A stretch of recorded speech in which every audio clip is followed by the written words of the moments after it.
Morning. अब हम क्या करेंगे, कुछ क्वेश्चन और सोल्व करते हैं जो हमने सरफेस एरिया वॉल्यूम का काम स्टार्ट किया है। ठीक है, इसके बेसिक कुछ क्वेश्चन और करते हैं। आप ध्यान से देखिएगा इन क्वेश्चंस को। फर्स्ट क्वेश्चन पढ़ रहा हूँ मैं। The rain water from a roof of 22 centimetre by 20 centimetre. क्या कहता है वो? The rain water from a roof of 22 centimetre by 20 centimetre, मतलब 22 सेंटीमीटर जिस छत की लंबाई है और 20 सेंटीमीटर जिस छत की क्या है, चौड़ाई है।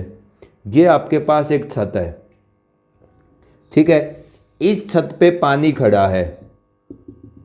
जिस छत की लंबाई है वो 22 सेंटीमीटर है और जो विड्थ है वो कितनी है, 20 सेंटीमीटर। मतलब इस डायमेंशन की एक रूफ है, इस रूफ पे पानी खड़ा है। तो क्या कहता है? The rain water from the roof of this length and width drains into a cylindrical vessel. अब यहाँ पर क्या लगाया गया, यहाँ पर क्या लगा हुआ है, एक पाइप लगा हुआ है। इस पाइप से ये पानी आता है इस छत से और ये किस में आ जाता है, एक सिलेंड्रिकल शेप की बर्तन के अंदर। सिलेंड्रिकल वेसल मतलब सिलेंड्रिकल शेप की एक क्या है, पानी का बर्तन है, जिसको आप बैकेट कहते हो। मतलब एक सिलेंड्रिकल शेप की क्या है, बैकेट है। उसके अंदर इस पाइप से क्या आता है, पानी आता है। ठीक है, तो इस सिलेंड्रिकल वेसल के अंदर वो आएगा, वो पानी कुछ हाइट h तक। ठीक है, तो क्या कहता है वो कि rain water from a roof of this dimension drain into a cylindrical vessel having the diameters of base 2 metre. मतलब एक 2 मीटर डायमेंशन की, 2 मीटर डायमीटर की डायमेंशन की एक सिलेंड्रिकल वेसल है, उसमें पानी गिरता है। और जिस सिलेंड्रिकल वेसल की जो हाइट है, ठीक है, वो कितनी है, 3.5 मीटर। जिस सिलेंड्रिकल वेसल की हाइट कितनी है, 3.5 metre. If the vessel is just full, अगर इस छत के पानी से ये आपकी सिलेंड्रिकल शेप की बैकेट पूरी भर जाती है अपनी हाइट तक, ठीक है, तो बताइए find the rainfall in centimetre. तो आप क्या बताओ, इस छत पे कितनी बारिश हुई है, उसकी रेनफॉल बताइएगा। मतलब इस छत पर जो बारिश हुई है उससे छत कितनी हाइट तक भरी है, मतलब वो हाइट बताओ जितनी हाइट तक छत पे पानी खड़ा हो गया है। तो किसी छत पे अगर बारिश से पानी खड़ा होता है तो वो अगर वो ये कहता है फाइंड द रेनफॉल, इसका मतलब वो आपसे क्या पूछ रहा है कि उस छत पे बारिश की वजह से जो पानी खड़ा हुआ है वो कितनी हाइट तक खड़ा हो गया है, दैट इज द रेनफॉल। अब हम मान लेते हैं कि इस छत पे जो पानी खड़ा है वो h हाइट तक खड़ा है। इस छत पे कितनी हाइट तक पानी खड़ा हुआ है, h हाइट तक खड़ा हुआ है। तो एक बात बताइएगा आप, ये भी कास्टिंग का ही क्वेश्चन है। उसने आपसे क्या कहा है कि इस छत के पानी से, जो छत का आपको डायमेंशन दिया है, इस छत का जो डायमेंशन है, इस डायमेंशन पे मान लेते हैं हम h हाइट तक पानी खड़ा है, तो h हाइट तक इस छत पे इस डायमेंशन के अकॉर्डिंग जो पानी खड़ा है उससे क्या हुआ है, उससे ये सिलेंड्रिकल वेसल पूरी भर गई है, जिसकी हाइट कितनी है, 3.5 मीटर, डायमीटर कितना है, 2 मीटर। तो इसका मतलब क्या हुआ कि इस छत पे मान लेते हैं h हाइट तक क्या हुआ, रेनफॉल हुआ। तो h हाइट तक इस छत पे खड़ा पानी किसके बराबर होगा, 3.5 मीटर हाइट तक इस पूरी सिलेंड्रिकल वेसल में भरे पानी के इक्वल। क्योंकि इस छत पे जो भी पानी खड़ा था उससे ये जो आपकी सिलेंड्रिकल वेसल है, इतनी हाइट और इतने डायमीटर की डायमेंशंस की, ये पूरी भर पाती है, कोई पानी एक्स्ट्रा इस छत पे नहीं बचता। इसका मतलब this water on the roof of the given dimension, ठीक है, can completely fill this cylindrical vessel, then according to the concept volume of the water on the roof, volume of the water on the roof is equal to the volume of the water in the cylindrical vessel। अगर उस छत के पानी से आपकी cylindrical vessel पूरी भर पाती है अपनी हाइट तक, तो इसका मतलब छत पे खड़े पानी का वॉल्यूम किसके बराबर है, इस सिलेंड्रिकल वेसल के वॉल्यूम के बराबर है। क्यों? क्योंकि इस सिलेंड्रिकल वेसल का वॉल्यूम क्या बता रहा है, इस सिलेंड्रिकल वेसल के अंदर भरे हुए पानी का अमाउंट बता रहा है। और इस छत का वॉल्यूम क्या बता रहा है, h हाइट तक इस छत के ऊपर खड़े पानी की कैपेसिटी या वॉल्यूम बता रहा है। इसका मतलब what is the volume of water on the roof that is equal to the volume of the क्या नाम है किसका, volume of the water in the roof का मतलब volume of the roof. Roof क्या है, अगर ये लेंथ है, ये विड्थ है और h हाइट है, तो roof is just like a cuboid. Cuboid का वॉल्यूम क्या होता है 20 into 22 into H is equal to what is the volume of the water in the cylindrical vessel. इस सिलेंड्रिकल वेसल के अंदर जो पानी है उसका वॉल्यूम किसके इक्वल होगा, इस 3.5 और 2 मीटर डायमीटर के सिलेंडर के वॉल्यूम के equal, pi R square. R कितना होगा बेटा, 2 मीटर डायमीटर है तो 1 मीटर रेडियस होगा। हाइट कितनी है 3.5, हटाओ इसको यहाँ से, 10 डिवाइड करो, 5 2 10, 5 7 35, तो ये आपके पास कितना आ गया।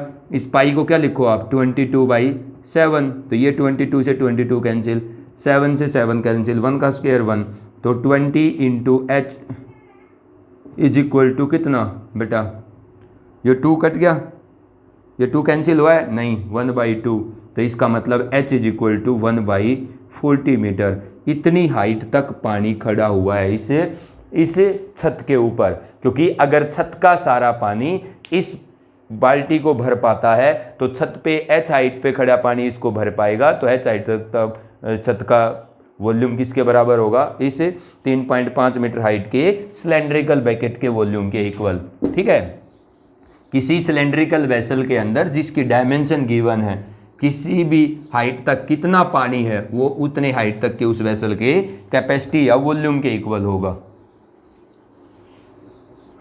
ठीक है, ये हमारा एक क्वेश्चन है रेनफॉल अगर आपसे पूछता है तो। अब देखिएगा नेक्स्ट क्वेश्चन, मैं नेक्स्ट क्वेश्चन करता हूँ, आप देखिएगा इस चीज़ को, find the maximum volume of a cone.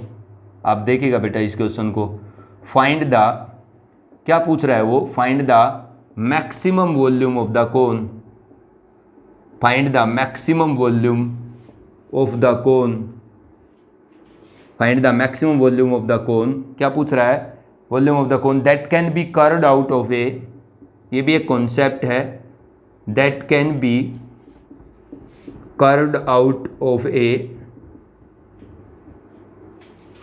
Hemisphere of radius R, hemisphere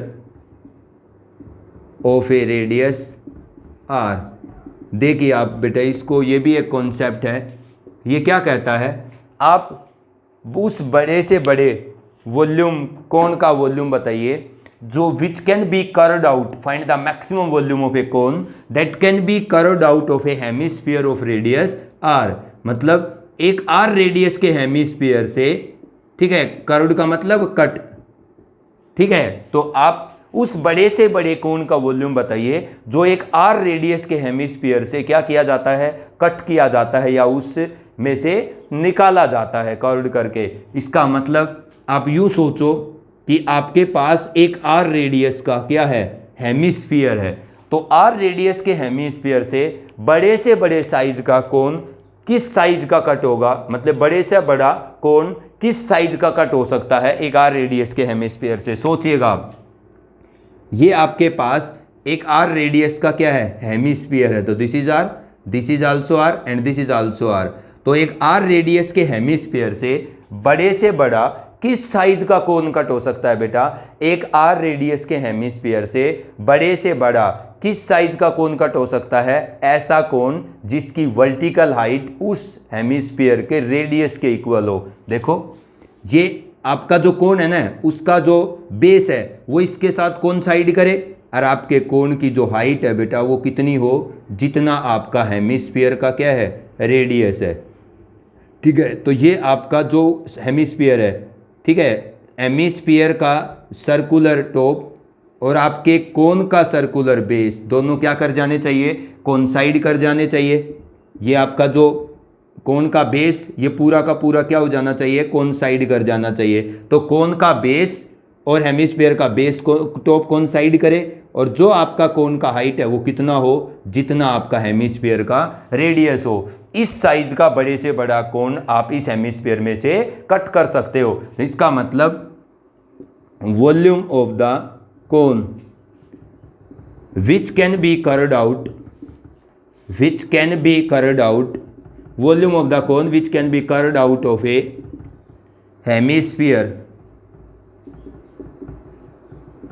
ठीक है, इज मैक्सिमम, क्या होगा वो, maximum when height is equal to when radius of hemisphere is equal to the height of the cone. Height कौन सी, vertical height of the cone. So we max of cone मतलब maximum volume of the cone is equal to 1/3 pi R square. ठीक है ना।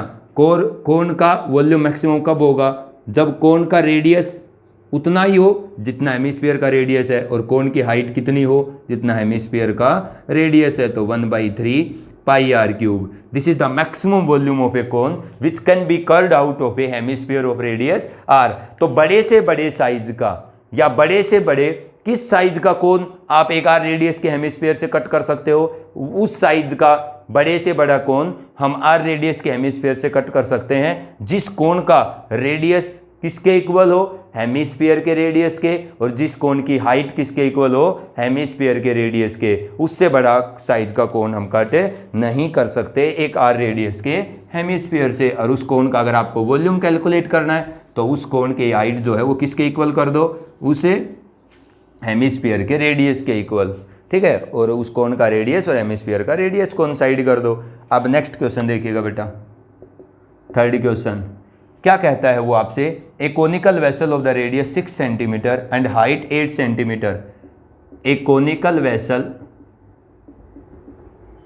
Of radius 6 centimetre and height 8 centimetre. ये बड़ा बढ़िया question है। And height 8 centimetre is completely field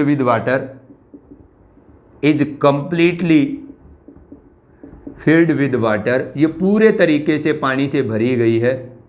is completely filled with water. इस size की एक कोनिकल वेसल पूरे तरीके से पानी से भरी गई है। ठीक है, completely filled with water. Sphere is lowered into the water.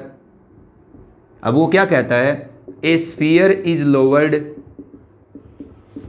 Into the water.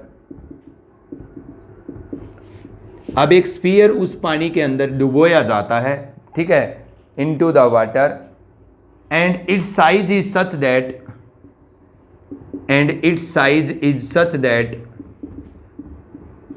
और इस स्फीयर का साइज इस तरीके का है, such that when it touches the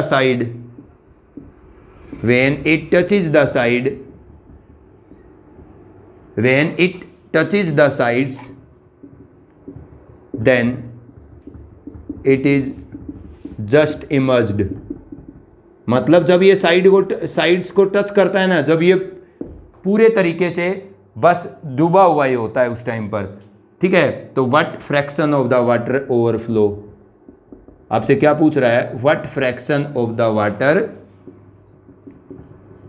overflow. आपसे ये पूछ रहा है कि उस स्फीयर का उसके अंदर पूरे तरीके से जस्ट डूबने से कितना पानी का फ्रैक्शन बाहर निकलेगा। अब तुम एक बात बताओ, अगर 100 लीटर पानी है, 50 लीटर पानी बाहर निकल गया, कितना फ्रैक्शन बाहर निकल गया, 1/2। अरे 50% पानी बाहर निकल गया ना। तो इसका मतलब अगर आपको ये निकालना है what fraction of the water overflow, तो आप क्या कैलकुलेट करेंगे, जो पानी बाहर निकला है उसका रेशियो किसके साथ, with the complete water. Complete water का मतलब कोनिकल वेसल में जितना पानी है और जितना पानी स्फीयर के डूबने से बाहर निकला है, आपने क्या करना है, रेशियो कैलकुलेट करना है, किसका, the water which is overflow due to the emerging of the sphere with the given water. इसका मतलब what fraction of the water overflow, V1/V2 आपको कैलकुलेट करना है। This is the fraction of the water overflow, जिसमें V1 कौन होगा, जो पानी बाहर निकला है उसका वॉल्यूम, और V2 कौन होगा, जो पानी आपके पास पूरा भरा हुआ कोनिकल वेसल में है उसका वॉल्यूम। मतलब जो पानी आपके पास पूरा है उसका वॉल्यूम, और ऊपर न्यूमरेटर में क्या है, जो पानी बाहर निकल गया, मतलब जो पानी निकल गया है उसका रेशियो निकालो विद द कंप्लीट वाटर जो आपके पास है। मतलब 100 लीटर पानी में से 50 लीटर पानी बाहर निकल गया, तो 1/2 फ्रैक्शन वाटर का ओवरफ्लो हो गया है। इसका मतलब जो बाहर निकल गया उसका रेशियो निकाल लीजिए जो आपके पास टोटल पानी है उसके साथ। कैसे कैलकुलेट करेंगे बेटा, यहाँ पर देखो जो आपको दिया गया है एक कोनिकल वेसल है, उसकी हाइट और आपको डायमीटर दिए गए हैं। तो ये मान लीजिए आपके पास एक कोनिकल वेसल है, ठीक है, ये मैंने क्या बनाई है, एक conical vessel of radius 6 centimetre and height 8 centimetre, of radius 6 centimetre and height 8 centimetre. इसका जो रेडियस है वो 6 सेंटीमीटर है और इस कोनिकल वेसल की जो हाइट है वो कितनी है, 8 सेंटीमीटर। क्या कहता है वो, completely filled with water, A sphere is lowered into the water and it's size is such that when it touches the side it is just emerged. मतलब एक स्फीयर है, वो पूरी भरी है ये पानी से, इसके अंदर डुबोया जाता है और वो स्फीयर ऐसा चांस होता है कि जब वो स्फीयर तीनों साइड को टच करता है जब वो जस्ट पूरा डूबा हुआ ही होता है। मतलब जब वो स्फीयर आपकी कोन की दोनों साइड को टच करता है जब वो पूरा डूबा हुआ ही होता है। मतलब जब वो पूरा डूब जाता है तो दोनों साइड को क्या करता है, कोनिकल वेसल को टच कर जाता है। अब ये मान लीजिए कोई भी पॉइंट है P, ये एंगल क्या है, ठीक है, कुछ भी पता चलेगा आपके पास। ये टेंजेंट है ना, ये आपके पास देखो स्फीयर है। अब वो क्या कहता है, इसकी हाइट 8 सेंटीमीटर, इसके बेस का रेडियस कितना है, 6 centimetre. A sphere is when it touches the side just image what fraction of the water overflow. आपको क्या कैलकुलेट करना है कि कितना पानी water what fraction of the water overflow, कितना फ्रैक्शन पानी का बाहर निकल गया। अब स्फीयर का बेटा जो सेंटर होता है ओ वही सर्कल का सेंटर होता है। क्यों, क्योंकि सर्कल के सेंटर के कोरस्पोंडिंग, मतलब सर्कल के एक डायमीटर के कोरस्पोंडिंग जब सर्कल को रोटेट किया जाता है तभी स्फीयर बनता है। तो ये अगर सर्कल का डायमीटर है स्फीयर के कोरस्पोंडिंग, तो यहाँ से ये लाइन ड्रॉ करेंगे तो टेंजेंट पे ये परपेंडिकुलर होगी, यहाँ से इधर ड्रॉ करेंगे तो टेंजेंट है ये लाइन, ठीक है, यहाँ भी क्या होगा, परपेंडिकुलर होगा। अब मुझे नहीं पता कि ये जो R है ये कितना है, मुझे स्फीयर का रेडियस दिया हुआ नहीं है। अब तुम एक बात बताओ, इस बैकेट के अंदर जो कोनिकल वेसल है इसमें इस R रेडियस के स्फीयर के डूबने से जो पानी बाहर निकलेगा हम उस पानी के वॉल्यूम का रेशियो निकालेंगे with the volume of the given vessel, तभी हमें पता चलेगा what fraction of the water overflow. तो what is the volume of the given vessel, हम सबसे पहले क्या कैलकुलेट करते हैं, volume of the conical vessel. अब इस कोनिकल वेसल का जो वॉल्यूम है वो तो आ जाएगा किससे, 1/3 पाई आर स्क्वेयर, इसका radius 36 into height h 8 centimetre, तो ये आपके पास कितना होगा 96 पाई, ठीक है ना, क्यूबिक सेंटीमीटर। ये तो हमारे पास पूरी जो कोनिकल वेसल है उसमें भरा हुआ पानी है। अब ये स्फीयर उतना ही वाटर डिस्प्लेस करेगा जितना इसका वॉल्यूम है। या आपने आर्किमिडीज प्रिंसिपल पढ़ा है कि कोई भी सब्सटेंस है, ठीक है, या कोई भी आपकी वस्तु है, अगर वो पानी में डुबोई जाती है तो उतना ही वाटर वो डिस्प्लेस करती है जितनी उसकी कैपेसिटी होती है, वॉल्यूम होता है। तो what is the volume of the water, that is overflow. हमने तो फ्रैक्शन ऑफ वाटर ओवरफ्लो निकालना है, तो पहले आप ये पता करो कि इस स्फीयर के डूबने से कितना पानी बाहर निकला, that is equal to the volume of this sphere. अब स्फीयर का वॉल्यूम निकालने के लिए आपको स्फीयर का रेडियस चाहिए, वो कैसे आएगा बेटा, हम इस साइड को कैलकुलेट करना चाहेंगे। This is the semi vertical angle, तो ये थीटा है तो इधर वाला भी क्या होगा, थीटा ही होगा, क्योंकि बेटा ये दोनों ट्राइंगल कॉन्ग्रुएंट होती हैं कोनिकल वेसल के अंदर, A B C and D. तो ए सी डी और ए सी बी दोनों ट्राइंगल राइट एंगल ट्राइंगल है और RHS रूल से ये कॉन्ग्रुएंट है, तो ये आपका एंगल दोनों क्या हो जाते हैं CPCT से इक्वल। तो ये भी थीटा है, ये भी थीटा, जैसे ये राइट एंगल ट्राइंगल है ऐसे ही है। अब मैं क्या करना चाहता हूं, इस रेडियस को कैलकुलेट करना चाहता हूं। कौन सी साइड आपको पता है बेटा, यहां तो कौन सी साइड भी नहीं पता, लेकिन देखो यहां दो राइट एंगल ट्राइंगल है ACD, ये भी राइट एंगल ट्राइंगल है, इसका ये पता है ये कितना है 6 सेंटीमीटर, ये कितना है 8 सेंटीमीटर, मतलब AC पता है DC पता है। तो तुम क्या कैलकुलेट करो AC, और बेटा अगर AC पता है DC पता है तो मैं क्या कैलकुलेट कर सकता हूँ, AD कैलकुलेट कर सकता हूँ। क्या कैलकुलेट कर सकता हूँ, AD कैलकुलेट कर सकता हूँ। और तो क्या कैलकुलेट करूँ, ठीक है, नहीं तो फिर एक काम करिए, आप इस थीटा को कैलकुलेट करने की कोशिश करिए। कैसे, ये थीटा है, कौन सी साइड पता है इसके लिए आपको, परपेंडिकुलर पता है, और ये क्या है 90 के सामने वाली AD हाइपोटेन्यूज, तो परपेंडिकुलर, तो ये क्या बच गया, बेस। तो अगर मैं थीटा का tan कैलकुलेट करता हूँ, क्योंकि मुझे AD से कोई फायदा नहीं होगा, अगर मैं अननोन साइड कैलकुलेट करूंगा ACD राइट एंगल ट्राइंगल की, तो मुझे थीटा ही नहीं पता, तो मैं थीटा निकालने की कोशिश करता हूं। तो इस राइट एंगल ट्राइंगल की, ACD राइट एंगल ट्राइंगल की जो दो नॉन साइड हैं उन्हीं को यूज करो इस थीटा के अंदर। तो tan थीटा निकालोगे तो परपेंडिकुलर कितना आएगा, 6, बेस कितना आएगा, AC is the height of the conical vessel, 2 3 जा 6, 2 4 जा 8, तो बेटा tan थीटा कितना आता है, 3/4 आता है। अब इससे तो बेटा मेरे को क्या नहीं मिला, थीटा नहीं मिला, क्योंकि मुझे नहीं पता 3/4 tan के किस एंगल की आउटपुट होती है। अब मैं क्या करूं, मेरा काम R निकालना है, ये थीटा एंगल है, ठीक है बात। अगर मैं इसका साइन कैलकुलेट करता हूं तो ये परपेंडिकुलर, और ये OA क्या है बेटा, हाइपोटेन्यूज, ये क्या है OA, और ये क्या है परपेंडिकुलर। परपेंडिकुलर कौन है, परपेंडिकुलर कौन है आपका, रेडियस, और हाइपोटेन्यूज कौन है, OA है। तो अगर मैं इसका साइन थीटा कैलकुलेट करता हूं तो परपेंडिकुलर बाई हाइपोटेन्यूज, तो बेटा कितना आएगा, R डिवाइड बाई हाइपोटेन्यूज क्या है, OA। तो R कितना आएगा मेरे पास, OA into sine of theta.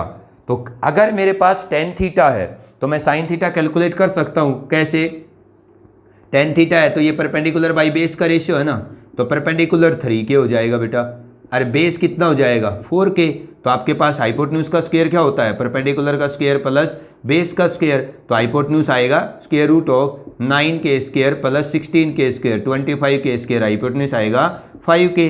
तो साइन थीटा, इसी एंगल का साइन हम कैलकुलेट कर सकते हैं, तो R is equal to OA into sine of theta. अब साइन थीटा कितना आया है tan थीटा से, साइन थीटा क्या आएगा, परपेंडिकुलर बाई हाइपोटेन्यूज, तो परपेंडिकुलर तो कितना है 3K, और हाइपोटेन्यूज कितना है 5K। तो बेटा ये K से K कैंसिल, R आता है आपका OA इंटू 3/5। अब आप जैसे ही OA कैलकुलेट कर देंगे तो आपको क्या मिल जाएगा, अगर आप OA कैलकुलेट कर देंगे तो आपको क्या मिल जाएगा, इस सिलेंड्रिकल कोनिकल ना, इस स्फीरिकल वेसल का या स्फीयर का रेडियस मिल जाएगा। अगर ये R है, ये R है, तो ये भी कितना है, R ही है। ये अगर ये R है, ये R है, तो बेटा ऊपर भी R है। अगर ये पूरी कंप्लीट 8 है तो OA कितना है, OA 8 माइनस R। ये जो यहाँ से यहाँ तक लेंथ है OA, ये क्या है, AC माइनस OC। तो OA is equal to AC is 8, AC is 8 and OC is R, तो OA इज 8 माइनस R। तो R इज इक्वल टू, इधर कितना आएगा आपके पास, 8 माइनस R इंटू 3/5। तो इसका मतलब R बाई, इसको सोल्व कर लो आप, तो 5R इज इक्वल टू 3 अंदर मल्टीप्लाई होगा तो 24 माइनस 3R, तो 8R इज इक्वल टू 24। बेटा R कितना आएगा 3। जब रेडियस मिल गया आपको स्फीयर का तो वॉल्यूम मिल जाएगा आपको स्फीयर का। स्फीयर के वॉल्यूम को मैं V1 कहता हूँ, 4/3 पाई टाइम्स ऑफ R क्यूब, 3 का क्यूब कितना आएगा 27 क्यूबिक सेंटीमीटर।